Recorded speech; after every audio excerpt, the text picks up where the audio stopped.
नमस्कार दोस्तों, स्वागत है आपका YouTube चैनल कंपटीशन बॉस पर। मैं हूं आपका दोस्त नितेश। आप सभी को दिवाली की बहुत बहुत शुभकामनाएं। इस वीडियो में बात करेंगे संविदा कर्मियों के बारे में। संविदा कर्मियों के बारे में पिछले 4 दिन से अगर देखा जाए तो राजस्थान काफी हॉट है। सरकार ने वादा किया था कि संविदा कर्मियों को नियमित करेगी। सरकार ने इस मामले में काफी कुछ किया भी है, लेकिन संविदा कर्मियों में 2 चीजें बहुत ज्यादा अभी देखी जा रही हैं। पहला, बहुत बड़ा कंफ्यूजन। दूसरा, बहुत बड़ा आक्रोश। इस आक्रोश और कंफ्यूजन का कारण क्या है?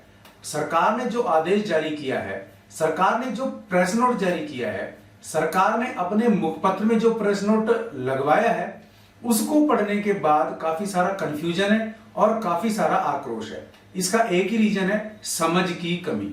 कोई इस आदेश को कैसे समझ रहा है, कोई इस आदेश को कैसे समझ रहा है, तो इसी के बारे में हम यहाँ डिटेल करेंगे और डिटेल में ये भी देख लेते हैं कि किस संविदा कर्मी को क्या क्या मिला है।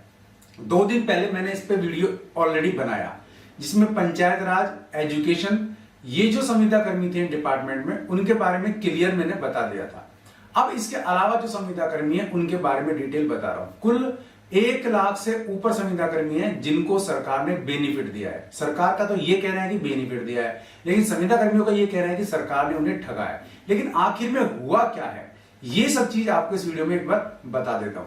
तो सबसे पहले वो आदेश देखेंगे, फिर उसकी व्याख्या भी देखते हैं। तो यहां देख सकते हैं, ये तो सुजस बुलेटिन है। ये राजस्थान सरकार का देखा जाए तो एक तरीके से मुखपत्र है और सरकार ने यह खबर लगवाई है, संविदा कर्मियों को नियमित कर रही सरकार। अब इसमें प्रेस नोट लगा हुआ है। अब हम प्रेस नोट भी देख लेते हैं। ये प्रेस नोट है जो सरकार ने जारी किया और सुजस में लगा हुआ है। संवेदनशील सरकार की अभूतपूर्व मानवीय पहल, संविदा कर्मियों को नियमित कर रही सरकार, Rajasthan contractual hiring to civil post rules 2022 लागू। 1,10,000 से अधिक संविदा कर्मियों को मिलेगा लाभ। तो देखो, पहली बात यहां आप देखो, Rajasthan contractual hiring to civil post rules 2022, इसी को लेकर के सबसे बड़ा कंफ्यूजन है। जो संविदा कर्मी है वो चाहते हैं सरकार नियमित करे। सरकार कह रही है कि हम नियमित कर रहे हैं, और सरकार ने जो रूल्स लागू किए हैं वो ये हैं, Rajasthan contractual hiring to civil post rules 2022। इस पोस्ट में, इस रूल में कहीं भी सरकार ने नियमितीकरण का जिक्र नहीं किया है, जिससे लगे कि सरकार उन्हें रेगुलराइज कर रही है। लेकिन इतना जरूर बर किया है कि पहले संविदा कर्मी किसी भी नियम, किसी भी रूल्स के तहत नहीं आते थे। अब वो इन रूल्स के तहत ही काम करेंगे, इन रूल्स के तहत ही उन्हें सैलरी मिलेगी, इन रूल्स के तहत ही उनकी सैलरी बढ़ेगी, इन रूल्स के तहत ही उन पर कार्रवाई की जा सकेगी। लेकिन RSR उन पर लागू नहीं होगा, यानी कि राजस्थान सर्विस रूल्स उन पर लागू नहीं होंगे। जिस प्रकार से प्रबोधक भर्ती हुई थी, प्रबोधक भर्ती के बाद सरकार ने उनके नियम और सेवा नियम अलग बना दिए थे, जिनको प्रबोधक भर्ती नियम ही कहा गया। ठीक है, उसी प्रकार संविदा कर्मियों ने अलग से, संविदा कर्मियों का सरकार ने अलग से संविदा कर्मियों में ही एक कैडर बना दिया है और उनका रूल तय किया है। तो कुल मिलाकर के यहां देखें हम तो नियमितीकरण जैसी कोई बात नजर नहीं आती। अब नीचे चलते हैं, जयपुर 22 अक्टूबर, यानी कि ये प्रेस नोट कल जारी हुआ था और आज न्यूज़पेपर्स में आ भी गया होगा। मुख्यमंत्री श्री अशोक गहलोत ने शनिवार को राज्य में Rajasthan contractual hiring to civil post rule 2022 लागू करने के प्रस्ताव को मंजूरी दे दी है। तो इस प्रस्ताव को मंजूरी दी जा चुकी है, यानी कि 22 अक्टूबर से यह प्रस्ताव मंजूर हो चुका है, लागू हो चुका है। ये नियम राज्य के विभिन्न विभागों में कार्यरत संविदा कर्मियों पर लागू होंगे। प्रदेश के 1,10,000 से भी अधिक संविदा कर्मियों को इन नियमों के दायरे में लाकर लाभान्वित किया जाएगा। मुख्यमंत्री निवास पर आयोजित महत्वपूर्ण बैठक में लिए गए श्री गहलोत के इस निर्णय से दीपावली के अवसर पर इन संविदा कर्मियों के जीवन में उजियारे की राह प्रशस्त होती है। नो डाउट, ये बात तो बिल्कुल ठीक है। उल्लेखनीय है कि केंद्रीय प्रवर्तित राज्य सरकारों की विभिन्न जन कल्याणकारी और सामाजिक सुरक्षा से जुड़ी योजनाओं की क्रियान्विति में ये संविदा कर्मी महत्वपूर्ण भूमिका निभाते रहे हैं, लेकिन इनकी सामाजिक सुरक्षा का ध्यान नहीं रखा गया। यहां तक कि कई राज्यों में तो इनका मानदेय तक नहीं बढ़ाया गया। श्री गहलोत द्वारा मानवीय दृष्टिकोण के साथ लिए गए इस फैसले से प्रदेश के करीब 1,10,000 से अधिक संविदा कर्मियों को सामाजिक सुरक्षा सुनिश्चित हो सकेगी। गहलोत के इस निर्णय से शिक्षा विभाग के शिक्षा कर्मी, पैरा टीचर, कौन कौन शामिल है वो देख लो आप। इसमें शिक्षा कर्मी, पैरा टीचर, ग्राम पंचायत सहायक, इन पर मैं वीडियो बना चुका था कि किसको क्या मिलेगा। 10,400 रुपए से 32,400 रुपए तक अधिकतम सैलरी इनको मिल रही है, वो भी इनकी सेवा पूरी होने पर। अंग्रेजी माध्यम स्कूल सहित कुल 41,423 संविदा कर्मी, इस पर वीडियो बना चुका हूं मैं, आप देख लेना। ग्रामीण विकास एवं पंचायती राज विभाग के राजीविका मनरेगा के कुल 18,326, अल्पसंख्यक विभाग के 5,697 मदरसा पैरा टीचर्स, चिकित्सा स्वास्थ्य विभाग एवं चिकित्सा शिक्षा विभाग के 44,833 संविदा कर्मियों सहित कुल 1,10,279 संविदा कर्मी नियमों से लाभान्वित होंगे। तो भाई ये वो कैडर हैं, ये वो बंदे हैं जो इनका फायदा उठाएंगे। अब सरकार ने अलग अलग कैडर बनाया है, जिसमें से शिक्षा कर्मी, पैरा टीचर, ग्राम पंचायत सहायक, इनका कैडर तो सामने आ चुका था और मैंने बता दिया इसके अलग से वीडियो बना करके। अब बाकी इनकी डिटेल देखते हैं।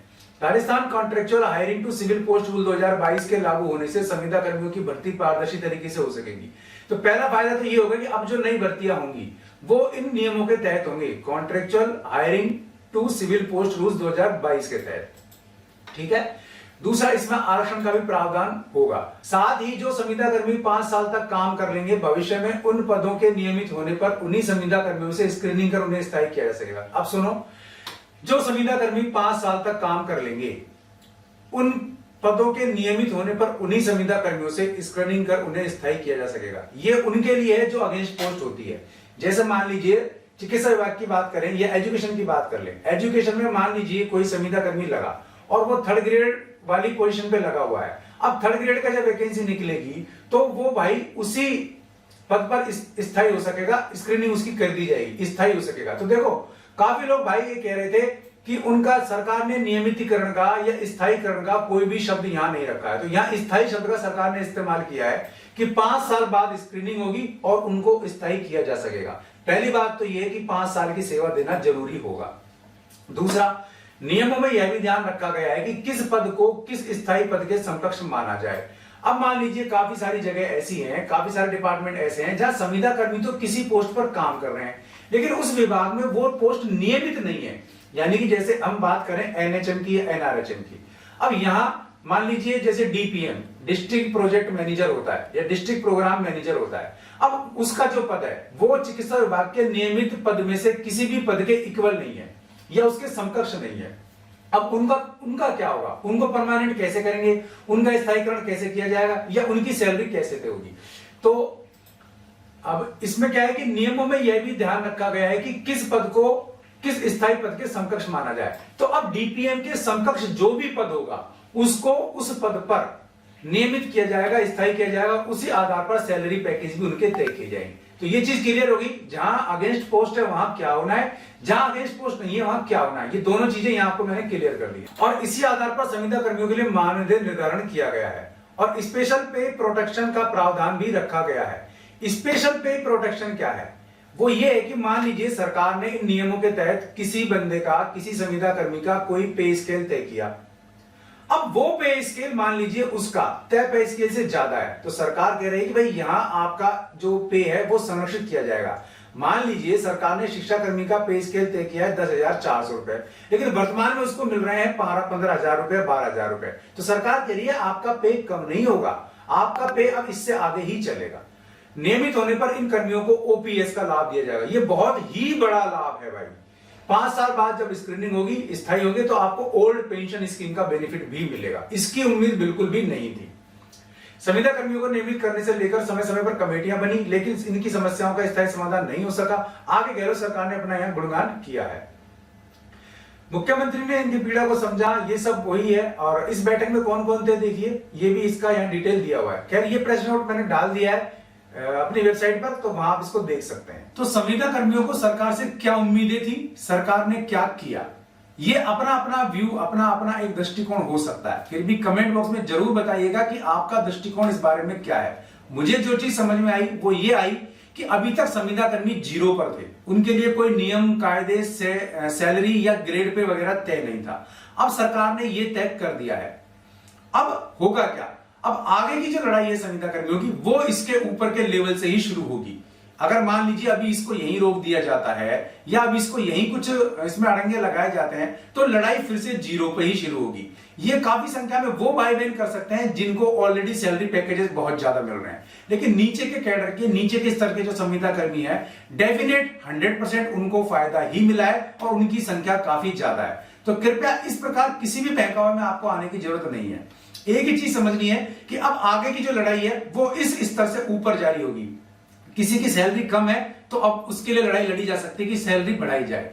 किसी को पेंशन का कुछ बेनिफिट नहीं दिख रहा है तो इससे ऊपर लड़ाई लड़ी जा सकती है कि पेंशन का बेनिफिट दिया जाए, क्योंकि सरकारें बदलती रहती है और सरकारों का दृष्टिकोण भी बदलता है। सीएम कोई है तो उसका दृष्टिकोण चलेगा, अगर कल कोई है तो उसका दृष्टिकोण चलेगा, ना कि पार्टी का दृष्टिकोण चलता है। पर्टिकुलर, पर्सनल, प्रॉपर वे पर ये सब चीजें चलती हैं। तो कुल मिला के सरकार ने मेरे दृष्टिकोण से तो काफी अच्छा किया, यानी कि 0 से वो 1 नंबर पे तो ले आए हैं संविदा कर्मियों को। अब लड़ाई होगी वो 2, 3, 4, 5 ऊपर जो भी आप जाना चाहें उस स्तर पर आप कर सकते हैं, आगे आगे संविदा कर्मियों की मांग रख सकते हैं।